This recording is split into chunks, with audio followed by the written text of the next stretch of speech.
Today, we're back in the crafting dungeon building another simple terrain piece for Forbidden Psalm. For the fourth scenario in the original rulebook, we'll need a pool or small pond for the Anfac monster. I think I'm saying that right. My Welsh is really not good. The materials I'm using for this build are corrugated cardboard and cork sheet, tacky glue, and later some spackle or drywall compound. I lucked out by finding a plastic bowl that had the exact correct diameter that I wanted to use. So I just used that as a template to draw a perfectly round circle with a Sharpie on that thick piece of corrugated cardboard. And then I just used some heavy duty scissors to roughly cut out the shape, making sure to keep at least 10 inches of diameter so we had the base for the terrain piece. I wanted to build something quick, but that could be reused for other games or later games and not just a one-off and toss. To build up the embankment of the pool, I broke the thin cork sheet into small chunks and then further broke off any straight edges, trying to put a bit of curve into each piece to fit the curvature of the pond. This can be done with just your fingers as the cork breaks easily, and we don't need a lot of precision for this stage of the build. Using tacky glue because it's thicker than your standard PVA glue and gives you some tackiness right out of the bottle, it'll allow you to build up the edges of the pool, and by the time you get around to the beginning, you can start layering on the second layer. I gave all this glue an overnight dry, as sometimes PVA can take a while to fully cure, and we don't want it sliding and moving or affecting the next stage. On to the spackle or drywall compound, which, depending on where you live and where you purchase it, it could have either name. I started by filling up the center of the ring of the cork, building up a gentle slope, kind of build the embankment down into the pond. And then we moved into the center. I just spread it on really thin.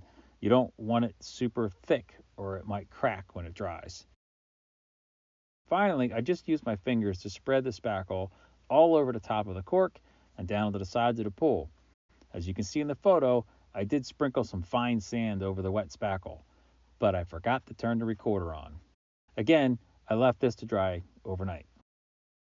In the morning, I came back with some Black Bomb, a mixture of Mod Podge and black acrylic paint, just to add a layer of protection and to act as a primer coat. I also did the bottom of the pond, hoping to stabilize the cardboard so it wouldn't warp as everything else dried. When I came back home after work, it was a very nice afternoon, and so I decided to use some spray paint to lay down an undercoat. Dark brown for the embankment, army green for the interior water part, hunter green as a lighter green for the rim of the water, and finally a very dark midnight blue for the very center. Came back and took some light tan and dry brushed the embankment to give the sandy color and bring out the little texture from the sand and the spackle.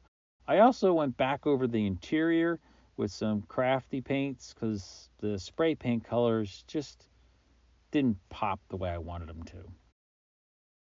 Could have saved myself a whole lot of time and trouble if I just spray painted everything green or brown, but yeah, you live and learn.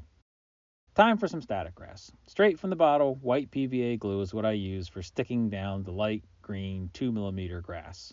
I just gooped up the PVA in random places and got about staticking the grass. And this is a quick terrain piece for tabletop gaming, so no reason to get ultra realistic. We just need something to give the look of a swampy pond and has some durability for repeated handling.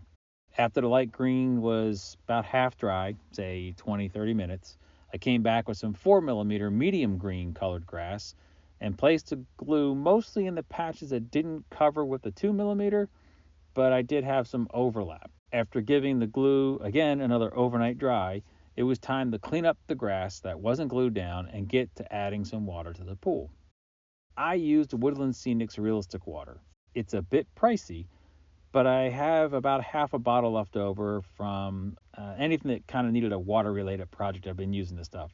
It's really nice is that you don't need to mix anything, and you can only pour it in like 1/8 inch thick depths. But it does give you a crystal clear finish that if you paint the bottom right, it looks like the depth of the water is coming from the painting. There was some light warpage, but the water stayed in place, so I'm calling this a win. The bank still needed some help, so I added some reeds and scrubs. The scrubs, or shrub bushes, are just clump foliage that I glued in place in random spots. The reeds are made from chip brushes, those cheap natural bristle brushes you can see in craft stores. I just sprayed them with a dark green spray paint, let that dry, came back and cut the bristles from the brush in small clumps, keeping the green and the mix of natural bristles together to give a look of new and old reeds. I separated the bristles into smaller clumps, and then I pushed a few of them at a time into some hot melt glue. This sets up rather quickly, so you don't have to worry about them falling over and setting in place if you use something like a PVA glue. And then I came back and just added a little bit of realistic water to the bottom of the reeds and pushed them onto the water. It makes a nice clear glue, while the hot melt kind of looks like the water's a little murky around the reeds. Once the realistic water had time to set up, it was time for the money shot, a pool of murky, swampy water spinning round and round and round and round. Oh, and here's the pool with the Anfac in his natural habitat. Enjoy.